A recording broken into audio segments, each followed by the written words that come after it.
नहीं, राज्य में और टीम से, उसकी जरूरत नहीं है। और मैंने आपको सर इसमें कोई बातचीत ना करें। देना चाहता, लेकिन वो आपने थोड़ा सा आप स्वीकार नहीं किया, आप नहीं करते हैं। आशीर्वाद चाहता हूँ सर अपनी टीम के लिए। और आ जाइए।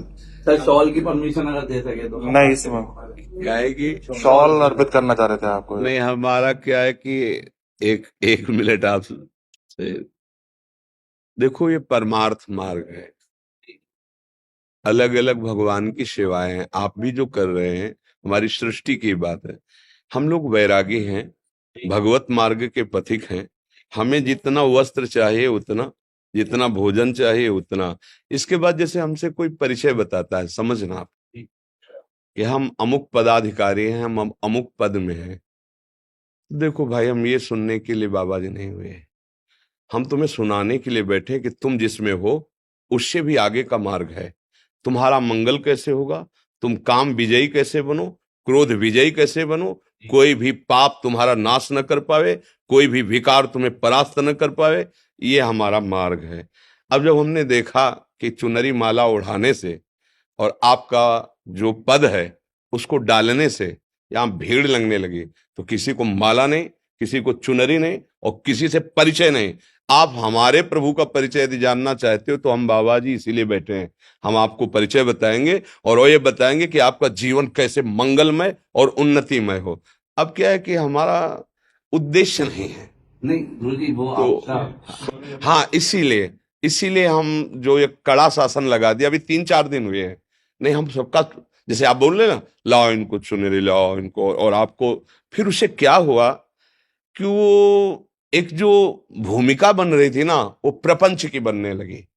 वो हमारे यहाँ नहीं होगा। हमारे यहाँ जिस पद में, उससे भी ऊंचे पद में पहुंचाने की बात है। परम पद में स्थित होती है देश की, चाहे खेल में हो, चाहे आप जिस विभाग में हो, आप हमारे देश की सेवा करें और स्वयं जितेंद्री बने, धर्मात्मा बने। ऐसा तो कोई बिरला ही प्रभु चाहता है।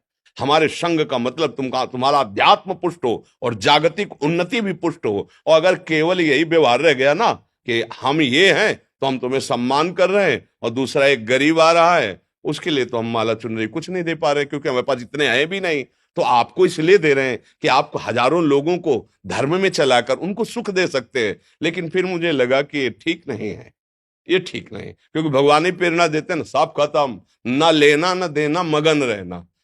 हाँ, 50 संत, सैकड़ों संत, और आप हजारों बैठते हो। बिजली पंखा चल रहा है, अगर 100-200 चढ़ा दिए तो वो जोड़ करके बिजली हो जाएगी, रोटी दाल, और वो तुम्हारे भरोसे नहीं है। अगर नहीं होगा ना तो भगवान जो करेंगे करेंगे, नहीं वैसे ही चले। हम इस स्थान को अध्यात्म में शुरू किया है, और अध्यात्म में इसका विसर्जन होगा, चाहे प्राण चले जाए, हम प्रभु के लिए प्राण समर्पित। तो क्या हुआ, अपना परिचय जो हम देने के लिए बैठे कि हमारे प्रभु कितने करुणा में हुए, तो कोई सुनना बिरला ही चाहता है। सब अपना परिचय बताना चाहते कि हम कितने महान हैं। हम बाबा जी हैं, सतमार्ग के पथिक है, भगवान के मार्ग के लिए बैठे हैं। तुम्हारा कल्याण होगा जब हम तुमको दबकाएं फिर भी आप हाथ जोड़ो, तब तुम्हारा कल्याण होगा। मरीज डॉक्टर के सामने होश ही से रहे, और ये परमार्थ की औषधि। हम जब तुमसे चाहेंगे ना तो दब के बोलेंगे, और जब तुमसे चाहेंगे नहीं ना तो हाथी का सवार भुनगा नजर आएगा। सुरपति नरपति लोकपति जिनके भावे घास। इसलिए भैया, हम जिस मार्ग के लिए बैठे, हम चाहते कि आप वही आनंद लेने यहां आओ। आप क्या हो हमें जरूरत नहीं, आप हमारे प्रभु हो, प्रभु के हो, यही हम समझाने के लिए बैठे हो, तो हमारी बात समझ लीजिए।